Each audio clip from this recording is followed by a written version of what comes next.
Hello မင်္ဂလာခင်ဗျာကျွန်တော်ဒီနေ့ပြပြသွားမှာတော့ page quality အနည်းဖြစ်တဲ့အစားအစမ်းအောင်ဖြစ်အောင်ဘယ်လိုပြင်သွားရမလဲ page quality အနည်းဖြစ်တော့ခဲ့ပြီးတော့ကျွန်တော် Facebook team affiliate team စအောင်လုပ်တော့မှာအတွက်ကျွန်တော်ဒီနေ့ဒီဗီဒီယိုမှာ affiliate team တင်တဲ့ပတ်သက်မှာအားလုံးအသေးစိတ်လုပ်ပြီးကျွန်တော်ပြပြရှင်းပြပေးမှာဖြစ်ပါတယ်ပြီးလို့ရှိရင်ဒီ page owner မသိနားမလဲဆိုရင်သူရဲ့ page မှာဘယ်လို content မျိုးတွေတင်ခိုင်းပြီးတော့ကျွန်တော်သူရဲ့ page မှာဒီလောက်အများကြီး copyright လာရတဲ့ page quality အနည်းဖြစ်လာဆိုတော့ပတ်သက်မှာဒီဗီဒီယိုမှာအားလုံး live group လုပ်ပြီးကျွန်တော်ပြပြရှင်းပြပေးမှာဖြစ်ပါတယ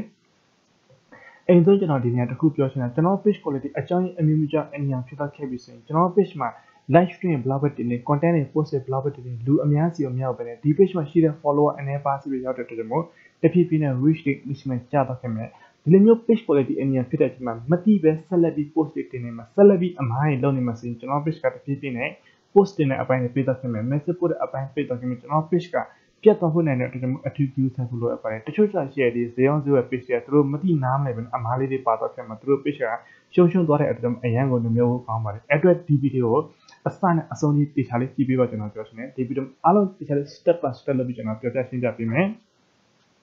အဓိက first step ကကျွန်တော် page quality အနည်းဖြစ်တဲ့အကြောင်းရင်းများသောအားဖြင့်ဇေယျဇေယျ page တွေကျွန်တော်ဒီ clothing နဲ့ပတ်သက်တဲ့ page တွေကသူတို့အခြား page မှာတင်လာတဲ့ပုံအခြား internet မှာတင်လာတဲ့ပုံဒါမှမဟုတ်သူတို့ dine တွေတင်ထားတဲ့ပုံအလွယ်တကူ download ဆိုပြီးသူတို့ page မှာတင်တဲ့အခါမှာတော်တော်ကြာလို့ရှိရင် page quality အနည်းဖြစ်သွားခဲ့တယ်အဲ့လိုမျိုး copy content နဲ့ပတ်သက်ပြီးတော့ one တင်လို့မရဘူးတကယ်လို့အခြား page အခြား internet အခြား dine တွေတင်ထားတဲ့ပုံတွေကိုအလွယ်တကူ download ဆိုပြီး copyright မလာအောင်တင်မှာဆိုရင်တော့အဲ့ဒီပုံ download ဆက်လိုက်ပြီးနည်းနည်းလေး crop လုပ်ပြီးမှအဲ့ဒီပုံပေါ်မှာကျွန်တော် page name ဖြစ်ဖြစ် page logo ဖြစ်ဖြစ်တခုခုတေချာလေး add လုပ်ပြီးမှ page မှာတင်ပြီးတော့မှဆိုရင် 100% copyright looking ပါတယ်နောက်တစ်ခုကဒီဇေယျစည်းဝယ်သမားတွေများသောအားဖြင့်အမှားလုပ်တာဆိုတာသူတို့ page မှာ live stream လွှင့်ပြီးသွားတယ် content ဘာညာတင်ပြီးသွားတယ်ဆိုလို့ရှိရင်သူတို့ကိုယ်တိုင်သူတို့ page မှာတင်ထားတဲ့ live stream content အခြားသော group ပေါင်းများစွာမှာ tag ကတလဲလဲ share လုပ်တဲ့ကျွန်တော် page quality အနည်းဖြစ်သွားခဲ့ကျွန်တော်တို့ copy content တင်လို့မရဘူး edit လုပ်ပြီးတင်လို့ရတယ် page မှာတင်ပြီးသွားတဲ့ content post တွေကို page admin page owner page moderator ဘာတစ်ခုမှ sharing လုပ်လို့မရဘူးအခြားသော fake ID use လုပ်မှလည်း fake ID နဲ့လုံးဝ sharing လုပ်လို့မရပါဘူ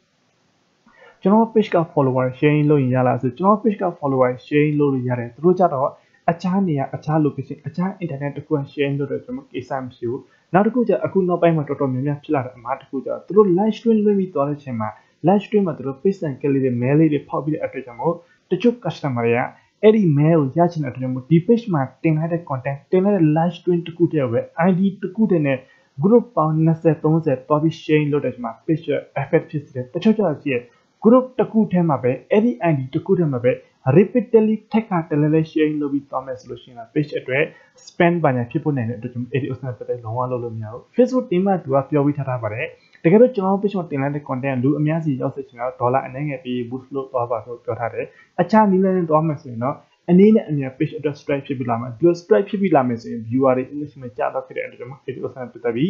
active view site လို့ရပါတယ်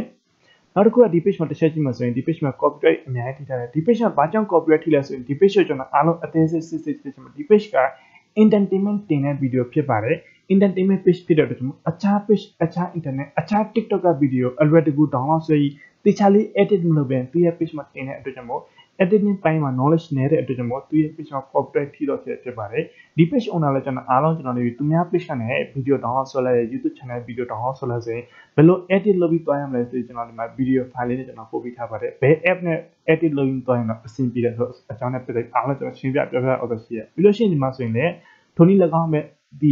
ီအခြား page အခြား internet ကတက်ပုံကိုယ်ပိုင်တက်ပုံမဟုတ်ဘဲသူများတက်ပုံတွေကို download ဆိုပြီးဘယ်လို edit လုပ်ပြီးတင်သွားမယ် issue က looking ဘယ်လိုလုပ်ပြီးသွားရမလဲဆိုအားလုံးကျွန်တော်တိကျလေးပြပြရှင်းပြထားတဲ့အတွက်ဒီ page owner အားလုံးနားလည်သဘောပေါက်ထားတယ် okay ဒီဥစ္စာကျွန်တော်တစ်ချက်ဖွင့်တော့ကြည့်မှဆိုလို့ရှိရင်တော့ okay ဒီမှာဆိုလို့ရှိရင်ဒီမှာကိုယ်ပိုင် video မွန်အခြား page က video download ဆွဲလိုက်မယ်အတန်ပိုင်းဆိုင်ရာနဲ့ပတ်သက်ပြီးသူက copyright ထိထားတဲ့အတွေ့အကြုံပေါ့နော်သူရဲ့ page မှာ limit strike တော့ဒီလောက်အများ strike ထိတော့ခဲ့ဆို page မှာပြတ်သွားဖို့နိုင်တဲ့အထူးပြုစက်လို့ပဲ okay ဒီဥစ္စာနဲ့ပတ်သက်ပြီးနားလည်သဘောပေါက်ပြီးဒီ page owner ဒီလိုတကယ်ပဲအမှားလုပ်ထားလားဆိုတော့အစမ်းပတ်သက်ပြီးသူရဲ့ page home ကိုကျွန်တော်တစ်ချက်ယူတော့ပြီးကျွန်တော်ပြပါမယ်ကျွန်တော်ဒီ page home မှာလာပြီးကျွန်တော်သူရဲ့ page home ကျွန်တော်တစ်ချက်ပြမယ်ဒီမှာဆိုရင်ဒါကျွန်တော်သူရဲ့ page နာမည်ဖြစ်တယ်ပြီးလို့ရှိရင်ကျွန်တော်နည်းနည်းအောက်ဆင်းတော့ကြည့်မှာဆိုရင်ဒီ page မှာတင်ထားအားလုံးကကိုယ်ပိုင် video မှာအခြား page တင်ထား video ဖြစ်တယ်ပြီးနည်းနည်းအောက်ဆင်းတော့မယ်ကျွန်တော်တစ်ခုပြချင်တဲ့ဥစ္စာရှိရကျွန်တော်ဒီမှာဆိုလို့ရှိရင်သူများ page က video ယူပြီးတင်တဲ့အခါမှာကျွန်တော်တို့ဒီ24နိုင်ပြည့်တယ်နဲ့သူကဒီမှာ strike လေးပြရမှာကျွန်တော်ဒီလို strike ပြလို့ရှိရင်ချက်ချင်းဖြတ်ပစ်လိုက်ပါဒီလို strike ပြတဲ့အချိန်မှာကျွန်တော်တို့မဖြတ်ပဲနဲ့ Design celebrity tani me solution celebrity tale no kukureme mintu ya admin kureme mintu ya achalu de memi mutu ya tachu ya shi ye video namyo lo ma phyat be design page ma tha de kha ma tu page ma dili myo strike la pi ma page quality aniya phit do ke page logistic phit do ke lo phit do ke viewer ban cha do ke de chamo chono page ma dili myo achat le pya bi so ne tachat chin chono user tachin ne bi ma chono di na ma delete ဆို button တစ်ချက်နေပြီးတော့တခါတည်းဖြတ်ပြီးတောင်းမယ်ဆိုလို့ရှိရင်အားလုံးအဆင်ပြေမှာပေါ့နော်အဲ့တော့ကျွန်တော်ဒီ video ကျွန်တော်ခဏ pause လုပ်ပြီးတော့လိုက်ပါမယ်ဒီ page မှာဖြတ်စရာရှိရလောက်စရာရှိရကျွန်တော်တစ်ချက်လုပ်ပြီးမှတန်းအဲ့ဒါမှကျွန်တော်ပြန် video continue လုပ်ပြီးလိုက်ပါမယ်နော်ခဏ pause လုပ်ပြီးတော့လိုက်မယ် okay ကျွန်တော်ဖြတ်စရာရှိရဖြတ်ပြီးလောက်စရာရှိလုပ်ပြီးမှပြန်မှ continue လုပ်ပြီးတော့မယ်ပြီးလို့ရှိရင်ကျွန်တော်ခုန page quality တစ်ချက်လာမှာကျွန်တော်ဒီဥစ္စာတစ်ချက် screenshot ဆွဲပြီးမှကျွန်တော် everything ကိုstep by step လုပ်ပြီးကျွန်တော်တွားလိုက်ပါမယ်အဲ့တော့ကျွန်တော်ဒီမှာဆိုရင် link တစ်ခုဖွင့်အောင်ရှိအဲ့ link နဲ့ကျွန်တော် direct တွားလိုက်ပါမယ်ဒီ page မှာဒီလိုမျိုး strike ဒီအများကြီးလာထားတဲ့အတွက်ကျွန်တော် insert ကျွန်တော်ဒီနေ့မှာ copyright နဲ့ပတ်သက်ပြီး affiliate topic တင်ရမယ့်အတွက်ကျွန်တော်ဒီမှာဆိုလို့ရှိရင်ဒီရဲ့ page နာမည်ကျွန်တော်တစ်ချက် copy ကူးပြီးတွားရပါမယ် page နာမည် copy ကူးပြီးတွားမယ့်အတွက်ကျွန်တော်ဒီရဲ့ page နာမည်တစ်ချက် copy ကူးမယ်ပြီးလို့ရှိရင်ကျွန်တော်ဒီနေရာတစ်ချက်လာမယ်အဓိကတော့ကျွန်တော် page ကိုတေချာလေးစစ်ဆေးပြီးမှကျွန်တော် page ကိုဘယ်လိုပြပြင်တွားရမယ်ဘယ်လို setup လုပ်ပြီးတွားရမယ် page မှာဘာအမှားနဲ့ပတ်သက်ပြီးအားလုံး clear လုပ်ပြီးအားလုံး right လုပ်ပြီးမှကျွန်တော်အဲ့ဒါမှာ request တွေတင်ပြီးတွားတဲ့အတွက်ကျွန်တော်ဒီမှာဆိုရင်ပြီးလို့ရှိရင်ကျွန်တော်ဒီမှာဒီရဲ့ page ရဲ့ URL ကိုကျွန်တော်တစ်ချက်ပြန် copy ကူးမယ်ပြီးအခုနကနေတစ်ချက်ပြန်သွားပြီးမှကျွန်တော်ဒီဥစ္စာတစ်ချက်နေမယ်ပြန်ဒီမှာ page လုပ်ထည့်မယ်နောက်ခုကျတော့ကျွန်တော်ဒီမှာဆိုလို့ရှိရင်တော့ affiliate တင်ရမယ့်စာသားကိုတေချာလေးရေးပြီးတွားမယ်များသားပြီး case မှာကျွန်တော်ဒီနေ့တစ်ခုပြောချင်တယ်များသားဒီ case မှာကျွန်တော်ဗီဒီယိုကြည့်ရတယ်ဒါပေမဲ့သူတို့ရဲ့ page ကိုတေချာလေးတန့်ရှင်းအောင်မလုပ်ဘဲအမှားပဲကြံခဲ့ပြီးမှသူတို့က request ပြီးတော့တင်တဲ့အခါမှာသူတို့ page ကမစိမ့်မဲ့ဒီရန်ကြံခဲ့တဲ့အတွက်ကြောင့်အဲကြောင့်ဗီဒီယိုတေချာလေးကြည့်ပြီးမှကျွန်တော်ပြောချင်တယ်အစနဲ့အဆုံးတချို့ရှိရဲ့ဗီဒီယိုအစပိုင်းတော့ကြည့်တယ်အလယ်ပိုင်းနည်းနည်းကြည့်တယ်နောက်ဆုံးနည်းနည်းတော့ကြည့်တဲ့အတွက်ကြောင့်အဲဒါတော့ဘာမှအဆင်မပြေတဲ့အတွက်ကြောင့်မို့ဗီဒီယိုကြည့်ရင် ARS study အစအဆုံးကြည့်ပြီးပဲအဲ့ဒါမှကြည့်တဲ့အတွက်လည်းနားလည်သဘောပေါက်မှာပေါ့ Okay ပြီးလို့ရှိရင်ကျွန်တော်ဒီမှာ affiliate တင်မှာစာဒီ page မှာဖြစ်ပျက်တဲ့ဥစ္စာနဲ့ပတ်သက်ပြီးမှအားလုံးကျွန်တော်ရေးပြီးထားတယ်ပြီးလို့ရှိရင်ကျွန်တော်ဒီမှာဆိုလို့ရှိရင်အဲ့ဒီ page ရဲ့ URL link ကိုကျွန်တော်ဒီမှာ copy ကူးပြီးထည့်ထားတယ်ပြီးလို့ရှိရင်ဒီမှာ affiliate တင်မှာ admin ကျွန်တော်အားလုံးရေးပြီးထားတဲ့အတွက်ကြောင့်မို့ဒီ page နဲ့ live ဖက်အောင်ကျွန်တော်ဒီမှာစာသားတွေအားလုံးရေးပြီးထားတယ်ဒီစာသားတွေကျွန်တော်အားလုံး copy ကူးဒီစာသားကျွန်တော်ဒီရင်ရေးပြီးတော့လို့မရဘူးဒီ page မှာဖြစ်ပျက်တဲ့ issue ကြည့်ပြီးမှစဉ်းစားပြီးကျွန်တော်ရေးပြီးထည့်တော့ရတဲ့အတွက်ကြောင့်မို့အားလုံးရေးထားပြီးဆိုကျွန်တော်ဒီကနေတစ်ချက် page လုပ်မယ်ပြီးလို့ရှိရင်ကျွန်တော်ဒီမှာဆိုရင်အခုနောက် page quality အရင်ဖြစ်တဲ့ screenshot တစ်ချက်ပြန်ထည့်လိုက်ပါမယ် Okay ခဏလေးစောင့်မယ် Okay ထည့်ပြီးတော့ကျွန်တော်ဒီဥစ္စာတစ်ချက်နေပြီးမှကျွန်တော်ဒီ affiliate တင်မဲ့ admin နာမည်ကျွန်တော်တင်ရမှာတစ်ချက် page လုပ်ပြီးတော့မယ် Okay ဒီလိုအားလုံးကျွန်တော်ထည့်လို့ပြီးတော့ခဲ့ပြီဆိုရင်ကျွန်တော်ဒီကနေ sign ဆိုတာပို့လိုက်ပါမယ် Okay ဒီမှာ from submit successfully ဆိုတာ Facebook တင်လို့ review တော့ရတော့ခဲ့ဒီဆိုကျွန်တော်တစ်ချက် okay နေမှာ page quality အနည်းဖြစ်တော့ခဲ့ဆို page ကိုကြည့်ပြီးမှ low at affiliate topic တင်ရမယ်တချို့ page မှာတရင်နဲ့တင်ရမယ်တချို့ page နဲ့တင်3ရက်ရှိတယ်ဒီ page မှာ copyright အရင်များတဲ့အတွက်ကြောင့်အနည်းဆုံးကျွန်တော်3ရက် topic တင်ရမယ်အဲ့တော့ကျွန်တော်နောက်ထပ် tab အသစ်တစ်ခုဖွင့်မယ်ကျွန်တော်တွားလိုက်မယ်ပြီးရင်ကျွန်တော်ဒီနေ့မှာ page ရဲ့ URL link တစ်ချက်ပြန် copy ကူးမယ်အဓိကကျွန်တော်ဒီ page ရဲ့ URL link စကားပြောတဲ့ကျွန်တော် page ရဲ့ URL link ကျွန်တော်ချက် copy ပြရတယ်ပြီးလို့ရှိရင်ကျွန်တော်ဒီမှာစာသားတစ်ခုရေးပြီးထည့်တော့ရပါမယ်အခုနောက်တော့ကျွန်တော်ထည့်လိုက်တဲ့စာသားဒီစာသားဖြစ်တဲ့အခုတစ်ခေါက်မှာကျွန်တော်အဲ့ဒီစာသားယူမထည့်ပဲနဲ့ကျွန်တော်ဒီအောက်ကစာသားကျွန်တော်တစ်ချက်ထည့်ပြီးတော့ပါရပါမယ်ကျွန်တော်ဒီမှာပေါ့နော်စာသားကျွန်တော်အားလုံးတခြားရေးပြီးထားတယ်ပြီးလို့ရှိရင်ဒီရဲ့ page URL link ဒီရဲ့နာမည်အားလုံးကျွန်တော်တခြားလောက်ထားတဲ့အတွက်မို့ဒီဥစ္စာတစ်ချက် copy လုပ်မယ်အခုနောက်တော့ကျွန်တော်ထည့်တဲ့ဥစ္စာကျွန်တော်ဒီစာသားဖြစ်ပါနော်ကျွန်တော်ဟုတ်တယ်ဒီစာသားဖြစ်တယ်အခုတစ်ခေါက်မှာဒီစာသားဖြစ်တယ်နည်းနည်းတော့ကွဲပြားတယ်ပြီးလို့ရှိရင်ကျွန်တော်ခုနကတော့ page quality အရင်ဖြစ်တဲ့ဥစ္စာတစ်ချက်ပြန်ထည့်မယ်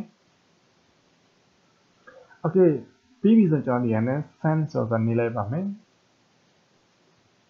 Okay from submit successful ဆိုဒီဥစ္စာတစ်ချက်အောင်တော့ခဲ့ပြီးဒီဥစ္စာတစ်ချက်ပြန်ပိတ်မယ်နောက်ဆုံး step တစ်ခုကကျွန်တော် request ပြုတော့ပြီးတင်ရမှာကျွန်တော်ဒီနေရာကျတော့ကျွန်တော် page quality အကြောင်းအမျိုးမျိုးကြောင့် page quality အရင်ဖြစ်တဲ့ sharing ကြောင့်တင်တာဖြစ်စေ sharing ကြောင့်နေရာဖြစ်စေဒါမှမဟုတ်ကျွန်တော် end original content တင်ရ page quality နေရာဖြစ်စေဒါမှမဟုတ်ရှင်ကျွန်တော်အခြားသော community guide တစ်ခုချိုးဖောက်မှအရင်ဖြစ်တော့ခဲ့ပြီးဆိုရင်ဒီနေရာမှာမဖြစ်မနေ request ပြုတင်ရမယ့်အတွက်ကျွန်တော်ဒီနေရာနဲ့အောက်ဆင်းတော့မယ်အောက်ဆင်းတော့ပြီးဆိုကျွန်တော်ဒီနေ့ clear ဖြစ်အောင်ကျွန်တော်တစ်ချက်ပြောပြီးမှ delete all your posts ဖြစ်အခုနကျွန်တော်ပြောတဲ့အတိုင်းပဲကျွန်တော် page မှာဘယ်နေရာအမှားလောက်ထားမိတယ်ဘယ်နေရာအမှားရှိအဲ့ဒီအမှားနဲ့ပတ်သက်ပြီးအားလုံးဖြတ်ပြီးမှ request ပြုတင်ရမယ်တကယ်လို့ကျွန်တော်တို့ဘယ်နေရာ share လုပ်ထားမိတယ်ဘယ်နေရာ copy တက်ပုံ copy content copy video တင်ပြီးမသိဘူးဆိုရင်ကျွန်တော် page မှာရှိတဲ့ post မှန်နေမှာ content မှန်များ အားလုံးကျွန်တော်ဖြတ်ပြီးမှကျွန်တော်ဒီကနေ့ request ပြုတော့ပြီးတင်ရပါမယ်ဖြတ်ပြီးမှ post တွေပါတယ်တစ်ပတ်နှစ်ပတ်တင်ပြီး post တွေသူစမှာရှိဆိုမှ SM ကျွန်တော် request ပြုတင်လို့ရတယ်တကယ်လို့ကျွန်တော် page မှာ post တွေတော့အားလုံးဖြစ်လိုက်တယ်ဘာ post မှမရှိဘဲ request ပြုတော့ပြီးတင်အလကားတက်တက်တော့ကျွန်တော်အင်းဆုံး post တင်ပြီးမှတစ်ပတ်နှစ်ပတ်စောင့်ပြီးမှအဲ့ဒါမှ request ပြုတော့ပြီးတင်ရပါမယ်အဲ့တော့ကျွန်တော် affiliate from တစ်ချက်နေတော့မယ်ဒီ step ရောက်လာခဲ့ပြီးတော့ကျွန်တော်ဒီမှာဆိုရင် email တစ်ခုထည့်ပါမယ်ကျွန်တော်ဒီမှာ လက်ရှိတုံးတဲ့ fake email တစ်ခုကျွန်တော်ထည့်ပါမယ်ပြီးလို့ရှိရင်ကျွန်တော်ဒီမှာဆိုရင် page နဲ့ပတ်သက်ပြီးတော့တဲ့ page တစ်ချက်ယူတော့မယ်ပြီးလို့ရှိရင်ကျွန်တော်ဒီမှာခုနကစာတော့ကျွန်တော်တစ်ချက်ပြန် copy ပြုမယ်ဒီညာ page လုပ်ပြီးတော့မယ် okay this step ပြီးတော့ခဲ့ပြီးကျွန်တော်လည်း send ဆိုတာပို့လိုက်ပါမယ် okay ဒီဟိုဆက်တဲ့ form submit successfully ဒီကိုကျွန်တော်တစ်ချက် okay နေလိုက်ပါမယ် this step ပြီးတစ်ချက် line လိုက်ပြီးလုပ်တော့ပါတကယ်လို့ကျွန်တော်ဒီလောက်အလုပ်လုပ်မှကျွန်တော်စိတ်ထဲမှာနည်းနည်းလေး doubt ဖြစ်နေသေးတယ်ကျွန်တော်စိတ်ကနည်းနည်းလေးမကြင်မနှက်ဖြစ်နေတယ်ဆိုရင်နည်းနည်းလေး off ဆင်းလာပြီးကျွန်တော်မှာဆို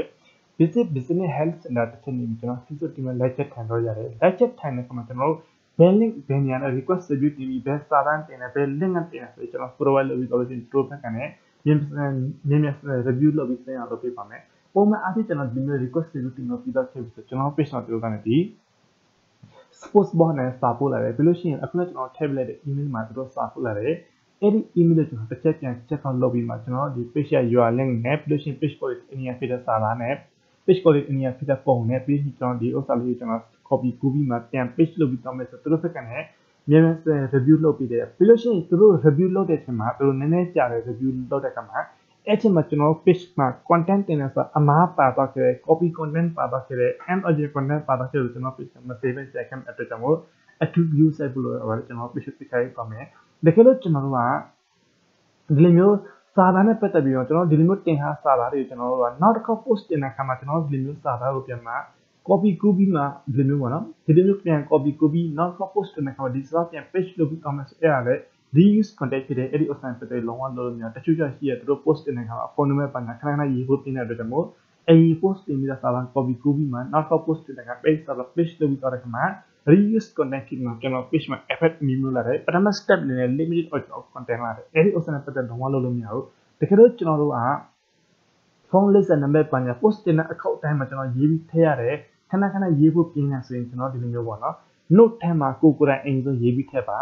ဒီ page နဲ့ copy ကူးပြီး note ထဲမှာထားလို့မရအောင် note ထဲမှာကိုယ်တိုင်ရေးပြီးထည့်ပါနောက်တော့ post တင်တဲ့အခောက်တိုင်းဒီ note ထဲကစာသားတွေကို copy ကူးပြီးမှကျွန်တော် page မှာ page လုပ်ပြီးတင်လို့ရတယ် page နှစ်ခုသုံးခုရှိရဆိုမှနှစ်ခုသုံးခုစလုံးမှာဒီကနေ့ copy ကူးပြီးတင်လို့ရတယ်ဒါပေမဲ့ page နဲ့ copy ကူးပြီးဟိုဘက်မှာတော့တင်လို့မရဘူး reuse ဖြစ်တဲ့နောက်တစ်ခုကျတော့တချို့ page owner page admin တွေက page နှစ်ခုသုံးခုလေးခုအများကြီးခြင်တဲ့ဥစ္စာရှိရဲဒီ page မှာတင်ပြီးတော့ dev ပုံအခြား page မှာတော့ပြီးတင်အခြား page မှာ reuse content ဖြစ်တဲ့အတွက်ကြောင့်မို့အခြား page မှာတော့ပြီးတင်မှာဆိုရင်နောက်ထပ်တစ်ကြိမ် edit လုပ်ပြီးတင်ပါမယ်စာသားနဲ့ပတ်သက်ပြီးမှအားလုံးနားလည်သဘောပေါက်မယ် video နဲ့ပတ်သက်ပြီးမှလည်း